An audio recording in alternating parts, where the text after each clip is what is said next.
Vamos a la palabra de Dios. Yo los invito a que abramos la Biblia en la carta a los Hebreos, el capítulo 11 de la carta a los Hebreos. En primer lugar, el capítulo 11 de la carta a los Hebreos. Capítulo 11 de la carta a los Hebreos, el versículo primero. Y dice así: es pues la fe, la certeza de lo que se espera, la convicción de lo que no se ve, porque por ella alcanzaron buen testimonio los antiguos. Por la fe entendemos haber sido constituido el universo por la palabra de Dios, de modo que lo que se ve fue hecho de lo que no se veía. Y vamos a ir al Salmo 33, el Salmo 33. Retrocedemos en la Biblia hasta el libro de los Salmos, el Salmo 33, y vamos a leer desde el versículo 6 en adelante.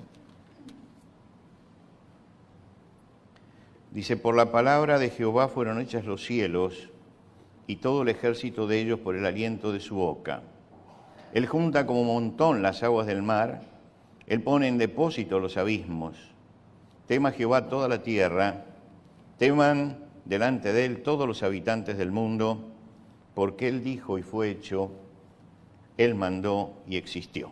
Hasta aquí nada más en la lectura de la palabra de Dios. Yo quisiera contestar una pregunta durante una serie de domingos, que es: ¿qué creen los cristianos? ¿Qué creen los cristianos? Parece una pregunta sencilla, ¿no? Parece una pregunta muy simple. Sin embargo, es una pregunta bastante compleja. ¿Qué creen los cristianos? Y muchos contestan acerca de lo que creen en relación siempre a su experiencia religiosa.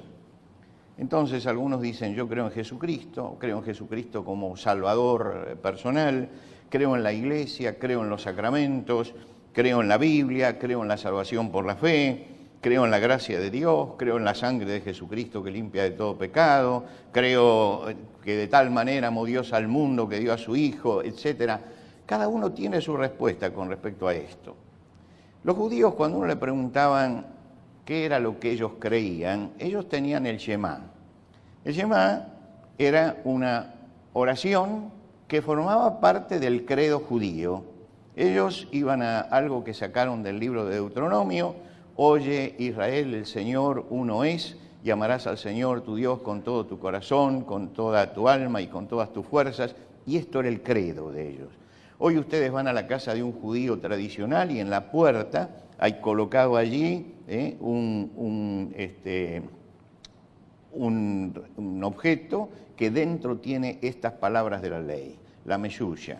Y cuando el judío ortodoxo entra, toca eso para recordar que eso es lo que él cree. Y en el momento de las oraciones lo coloca en su brazo y lo coloca en su frente y ora a Dios teniendo estas palabras, porque eso es su credo. Los cristianos antiguos tuvieron problemas con esto, porque, en primer lugar, porque no tenían la Biblia completa en sus manos, no había libros que los ilustraran y empezaron a surgir muchas herejías. Y entonces no sabemos quién ni cuándo, pero desde los primeros siglos comenzó a recitarse el credo de los apóstoles. Y el credo de los apóstoles era la síntesis más acabada de lo que es la fe cristiana. Aceptada por todas las confesiones cristianas aceptan el credo. Los protestantes, los católicos, los evangélicos, todos aceptan el credo como la base de la fe cristiana. La vieja leyenda decía que el día de Pentecostés los 12 discípulos se reunieron y puso cada uno una frase y con eso salió el credo. Esto es un cuento, esto es una leyenda. No ha sido así. El credo se formó seguramente con el aporte de muchos hasta que llegó a ser una confesión de fe general, y en el siglo I ya Ireneo, fíjense que murió Ireneo cerca del año 115 de nuestra era, ya menciona el credo y lo menciona como credo de los apóstoles. También Tertuliano de Cartago, Ireneo, Cipriano, Orígenes, Justino, Agustín. Quiere decir que estamos hablando de los primeros siglos del cristianismo y se mencionaba el credo como la base o como la forma de expresar la fe cristiana. ¿Por qué lo hicieron? Bueno, porque había muchos analfabetos, muchísimos analfabetos en el imperio, porque la imprenta recién se va a inventar 15 siglos después, no había libros, y entonces para que la gente retuviera la base de la fe, para que no fuera llevado por las herejías, se hizo ese credo, que se llama Credo de los Apóstoles, porque todo lo que dice el credo está sacado de la Biblia, y forma un corpus de fe importante, por eso lo aceptan todas las confesiones cristianas. Ahora, el credo de los apóstoles no es para repetirlo como si uno fuera un robot sin entender lo que uno está diciendo. Y muchas veces hay en la fe aparece una actitud robótica, ¿no? Es decir, se toman ciertas cosas y se repiten, y nadie sabe qué es lo que quiere decir. Y por eso creo que para evitar este problema y para que el credo no se transforme en un talismán, ¿no?, que se use como usan los orientales, ¿no?, sus frases, vamos a detenernos un poco en el credo estos domingos y vamos a ver cuáles son las bases de la fe cristiana. ¿Cómo comienza el credo? El credo comienza diciendo: creo en Dios Padre Todopoderoso, Creador del cielo y de la tierra. Creador del cielo y de la tierra. Nosotros tenemos una palabra con la que expresamos imposibilidad.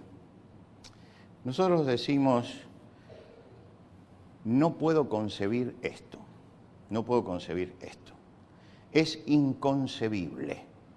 Y cuando decimos la palabra inconcebible, estamos diciendo que hay cosas que yo no las puedo alcanzar a comprender, es inconcebible. Claro, a veces la usamos para cosas que suceden en la sociedad, decimos: es inconcebible que los jóvenes estén así, es inconcebible.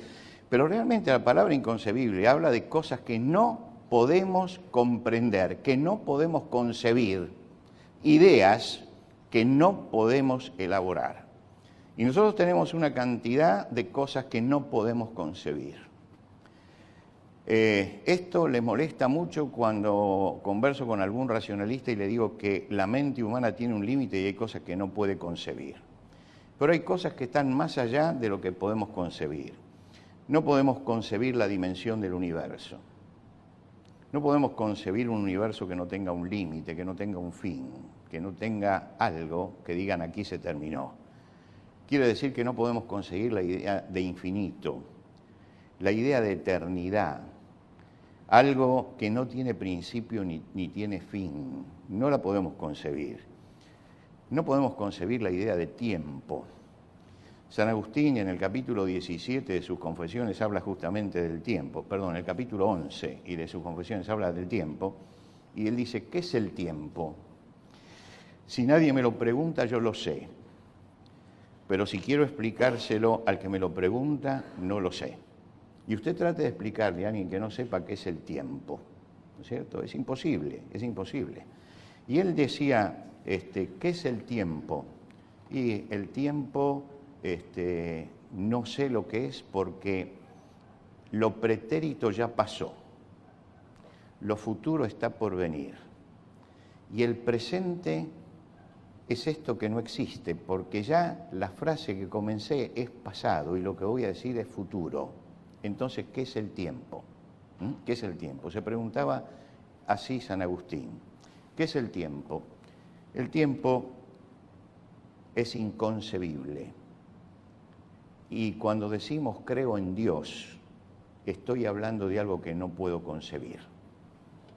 Es inconcebible la idea de Dios. Digo, creo en Dios Padre Todopoderoso, Creador del cielo y de la tierra. Ese es un asunto que solamente la fe puede captarlo y que no puede captarlo la razón. Un ser espiritual, capaz de armar el universo, capaz de fijar leyes eternas, marcar las leyes cósmicas del macrocosmos y del microcosmos, es algo que es inconcebible para el ser humano. Nosotros estamos ligados a lo corporal, siempre imaginamos a Dios corporalmente. Cuando Miguel Ángel tuvo que pintar la Capilla Sixtina, cometió la audacia tremenda para su tiempo de pintar a Dios. Pero tuvo muchos problemas. Y uno de los problemas era mostrar cómo Dios creaba instantáneamente las cosas. Y por eso en uno de los frescos de la Capilla Sixtina, cuando Dios crea el sol, lo muestra de frente, pero también lo muestra de espaldas, como diciendo, lo hizo y se fue, porque la creación es instantánea. Pobre Miguel Ángel, él trataba en alguna forma de explicar a través de la imagen lo que es inconcebible para el ser humano, que Dios esté más allá del tiempo y que Él tenga una palabra que transforma todas las cosas. Ahora, para creer en Dios, no puedo partir ni de la razón ni puedo partir de la filosofía. Para creer en Dios tengo que partir de la fe. Por eso en el credo comienza diciendo, creo en Dios Padre Todopoderoso, Creador del cielo y de la tierra. Ahora, yo creo en Dios, yo creo en Dios. Y yo creo que Dios dejó huellas de su presencia, huellas de su presencia. En Las Mil y una Noches hay un cuento muy interesante.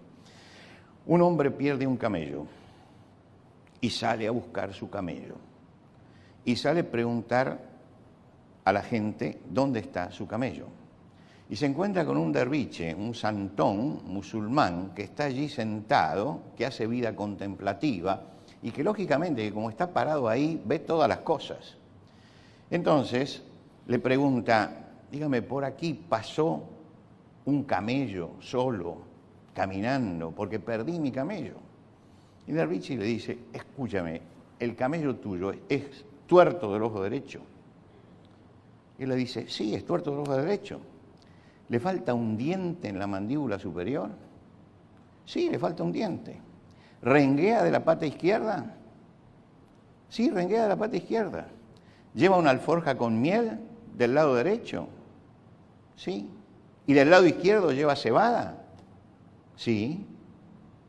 Dice, ¿lo viste? No. Dice, yo no lo vi. Pero por aquí pasó un camello rengo, porque veo que en las pisadas hay una que es más floja que las demás. Es tuerto del ojo derecho porque cuando hay hierba come solamente de un lado, del lado izquierdo, lo que quiere decir que no ve del ojo derecho. Cuando muerde, la mordida me muestra que le falta un diente, porque es una mordida despareja. La alforja de miel, me lo contaron las moscas. Y el mijo que cayó, la cebada que cayó, me lo contaron las hormigas. Yo no lo vi, pero que pasó por acá, pasó. Yo no lo veo a Dios, pero que está aquí, su huella, está en todo lo que nosotros vemos en la creación. ¿Por qué creo en Dios? Porque hay cosas que no puedo explicar. Por eso con el credo yo digo, creo en Dios Padre Todopoderoso. No me pidas que lo demuestre. Hay cosas que a mí me impactan porque creo que solamente una mente superior, infinita, maestra, puede haber hecho lo que hizo y que yo esté hoy aquí. La Tierra está girando a 1.600 kilómetros por hora. Nosotros creemos que no nos movemos. Nos estamos moviendo en este momento a 1.600 kilómetros por hora. Gira sobre su eje cada 24 horas. Quiere decir que 12 horas estamos de cara al Sol y 12 horas estamos de espalda al Sol. Vamos a suponer que detenemos el giro de la Tierra, lo detenemos, y en vez de girar cada 24 horas, empieza a girar a 400 kilómetros por hora, no a 1.600 kilómetros. Sigue girando 24 horas, pero a 400 kilómetros por hora. Es decir, lo bajamos a un cuarto de su velocidad. Supongamos que pase eso. Durante el día se cocinaría toda la vegetación, porque estaríamos expuestos al sol mucho más tiempo. Y durante la noche se congelarían todos los brotes, lo que quiere decir que no tendríamos con qué alimentarnos. La Tierra gira a la velocidad justa, enfrenta al Sol el tiempo suficiente como para que podamos sembrar y la semilla salga y no la queme el Sol, y le da la frescura necesaria a la noche en el tiempo necesario para que no se seque. Para mí esto es maravilloso, porque habla de una mente y de una capacidad de cálculo tremenda que hace que coloque la velocidad justa para que la vida pueda ser posible. La inclinación del eje de la Tierra tiene 23 grados. Supongamos que no tuviera esa inclinación, que fuera vertical, que no se inclinara el eje de la Tierra. Los polos estarían en completa penumbra permanentemente. Las masas de evaporación irían todas hacia los polos. En el Ecuador, entre el Ecuador y los polos faltaría la lluvia, por lo tanto sería todo un desierto y el hielo terminaría por hacer estallar el planeta. Pero está inclinado a 23 grados. Y si está inclinado a 23 grados, entonces tenemos una parte de tierra fértil, los hielos no son eternos ni hacen estallar el planeta. La distancia de la Luna son 400.000 kilómetros. 400.000 kilómetros nos separan de la Luna. La Luna 2 veces al día ejerce los efectos en las mareas. Supongamos que la Luna estuviera más cerca de la Tierra, no tan lejos, un poco más cerca. Se inundarían todos los continentes. Se inundarían todos los continentes. La erosión sería tan grande que se borrarían las montañas. Desaparecería la vida, solo habría vida en la profundidad de los océanos, nada más. Está en el punto justo, está girando a la velocidad exacta, tiene la perfecta inclinación. Y yo digo con el credo, creo en Dios Padre Todopoderoso, Creador del cielo y de la tierra. Pero esto no lo sé yo solo, esto lo saben todos los científicos, también los científicos ateos. Y usted dice, ¿cómo puede ser que usted crea y él no cree? Es que el asunto no es un asunto de razonamiento, sino un asunto de fe. Yo que soy hombre de fe, veo en eso la mano de Dios que lo hizo, y el incrédulo no la ve. Porque el asunto no pasa por la razón, el asunto pasa por la fe. Por eso el credo comienza muy bien diciendo, creo en Dios Padre Todopoderoso. Y está diciendo el hecho de la existencia de Dios.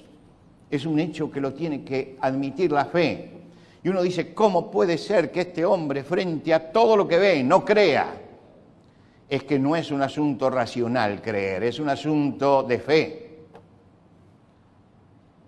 Y Dios, el Dios que se muestra en la creación, se oculta también en la creación. Un científico ateo dijo, los ateos no podemos demostrar que Dios no existe, pero los cristianos tampoco pueden demostrar que Dios existe. Y claro, porque Dios no es alguien a quien tenemos que demostrar, es alguien en quien tenemos que creer. Por eso en la carta a los Hebreos comienza el capítulo 11 diciendo, por la fe entendemos haber sido constituido el universo por la palabra de Dios, de modo que lo que se ve fue hecho de lo que no se veía. Es decir, que hay algo que salió de la nada. El gran problema de los ateos es explicar por qué existe algo, por qué hay algo que existe, que puede ser palpable, por qué estoy yo. No cómo funciona, sino por qué hay algo. ¿Por qué no estamos en el vacío total? ¿Por qué? Y leemos en la Biblia, y en el principio creó Dios los cielos y la tierra. Con eso comienza el libro de Génesis. No se encarga de demostrar, ni de discutir, ni de filosofar. Dios dice, esta es la verdad de fe. ¿La crees o no la crees? Este es el problema. Por eso el credo habla permanentemente de creo, creo, creo, creo, porque lo que se moviliza en la fe es, en el cristianismo, es la fe, no la razón. Lo que no significa que la fe sea irracional, lo que no significa que la fe sea antirracional. No, la fe me da una explicación que yo no puedo encontrar en otra forma, va más allá de la razón. Y que el hombre no ha podido explicar por qué este orden sigue funcionando y lo sigue buscando. Pero no hay vuelta que darle, siempre le falta algo para llegar a explicar el universo. Y ese algo que le falta solamente se alcanza a percibir por la fe. Por la fe entendemos. La fe no inventa nada. La fe no inventa nada. El pintor inventa, el escultor inventa, el poeta, el novelista inventan, crean una ficción. La fe no inventa. La fe explica lo que existe. Lo explica. Se enfrenta con la realidad. Y la fe dice que Lavoisier estaba equivocado, que la materia no es eterna. La primera discusión que yo tuve con una profesora de física fue por esa frase, cuando ella dijo la materia es eterna. Y le dije, entonces estamos entrando en el campo de la fe, porque no se puede hablar de eternidad. y usted me tiene que explicar por qué está allí la materia. No puedo decir estuvo siempre y siempre va a existir. Dice, bueno, por eso lo dice Lavoisier. Lavoisier estaba equivocado. La Biblia dice muy claro que Dios sacó un día lo que se ve de lo que no se veía. Es decir, que creó la materia, que creó lo que está aquí. Por la fe entendemos haber sido constituido el universo por la palabra de Dios. No lo hace fabricando. Es una autoridad suprema que simplemente, como dice el Salmo que leímos, Él dijo y fue hecho, Él mandó y existió. Y lo que quiso explicar Miguel Ángel cuando pintó esto es que Él dijo y fue hecho. Él mandó y existió. Como diciendo, no es que Dios se detuvo y modeló todo esto, sino que la palabra de Él es una palabra creativa. Dios crea el sol y se da vuelta, porque Él dijo sol. Y la palabra de Dios lo creó y todo funciona con la palabra creativa de Dios. Un día Jesús está con los discípulos embarcado cruzando el mar de Galilea y hay una tormenta tremenda y Jesús duerme en un almohadón que hay en la proa del barco y parece que la tormenta no lo despierta y los discípulos finalmente desesperados sacuden a Jesús y le dicen, pero ¿no te das cuenta que nos estamos muriendo, que nos está llevando el vendaval? Jesús se levanta, se para, mira y dice, enmudece. Y para la tormenta. Y los discípulos preguntaron, ¿quién es este que aun el viento y el mar lo obedecen? Estaban viendo la deidad de Jesucristo. Estaban viendo al Dios que manda y es hecho, al Dios que dice sea y existe. La palabra nuestra es una palabra que enuncia, que expone, que declara, que informa, nada más, pero no crea. No podemos crear con la palabra, menos mal que el hombre no puede crear con la palabra, porque cuántas cosas destruiría si su palabra tuviera poder. La palabra de Dios es un acto creador.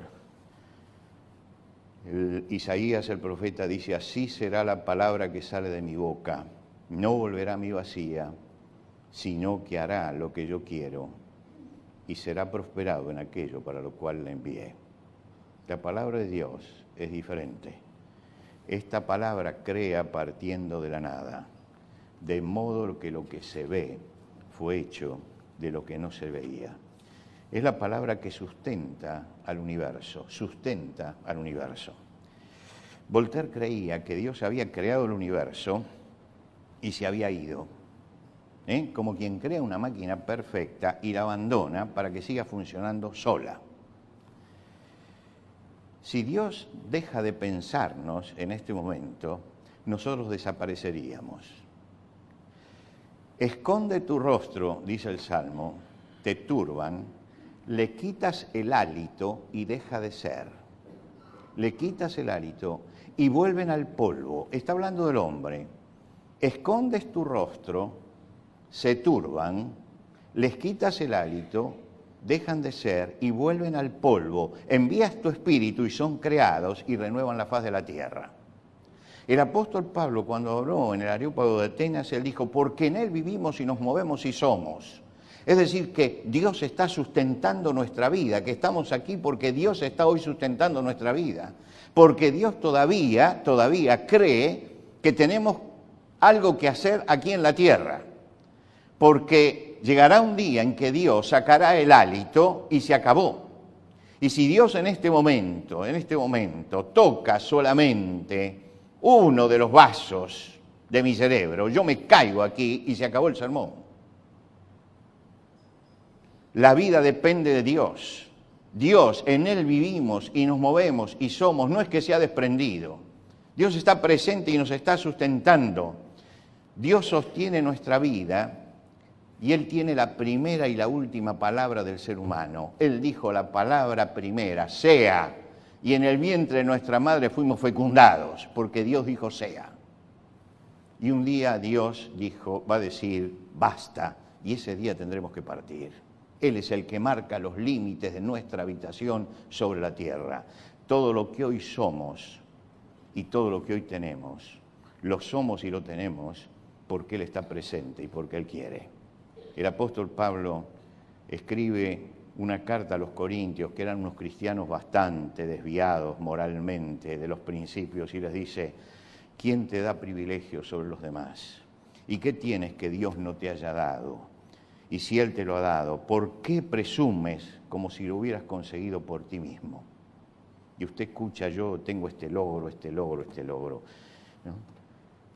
Esto es lo que yo edifiqué. Y no nos damos cuenta que si lo hacemos y si podemos hacer algo, es porque Dios realmente nos ha concedido la posibilidad de hacerlo. Por eso el credo comienza diciendo: creo en Dios Padre Todopoderoso, Creador del cielo y de la tierra. El punto fundacional del cristianismo es el primer artículo del credo. De esto depende todo lo demás. Si alguien me pregunta ¿qué creen los cristianos?, yo empiezo diciendo: en primer lugar, creo en Dios Padre Todopoderoso, Creador del cielo y de la tierra, porque todo depende de esa afirmación de fe. Es la base de la fe, creer en Dios. Es la base de la fe, es lo que sostiene la fe del cristiano, la presencia del Dios eterno. Por eso el credo comienza diciendo: creo en Dios Padre Todopoderoso, Creador del cielo y de la tierra. Hebreos, en la carta a los Hebreos hemos leído que dice: por la fe entendemos, por la fe. Y yo digo: creo. Jesús dijo: subo a mi Padre y a vuestro Padre, a mi Dios y a vuestro Dios. Y yo digo: creo en Dios Padre. A Abraham, Dios le dijo a Abraham: yo soy el Dios Todopoderoso, anda delante de mí y sé perfecto. Y yo creo en Dios Padre Todopoderoso. Y Génesis dice: en el principio creó Dios los cielos y la tierra. Y digo: creo en Dios Padre Todopoderoso, Creador del cielo y de la tierra. Y toda la Biblia me está apoyando en que esta frase es la frase fundacional de la fe. Creo en Dios Padre Todopoderoso. Cada mañana al despertar digo: creo. En cada dificultad de la vida tengo que decir: creo. Cuando la naturaleza me deslumbra, digo: creo. Cuando veo a Celia, mi esposa, digo: creo. Cuando veo a mis hijos, digo: creo. Cuando veo a mis nietos, digo: creo. Y cuando se acerca el final, digo: creo en Dios Padre Todopoderoso, Creador del cielo y la tierra. Y cuando digo creo, siento que la paz llena mi corazón. Nos ponemos de pie.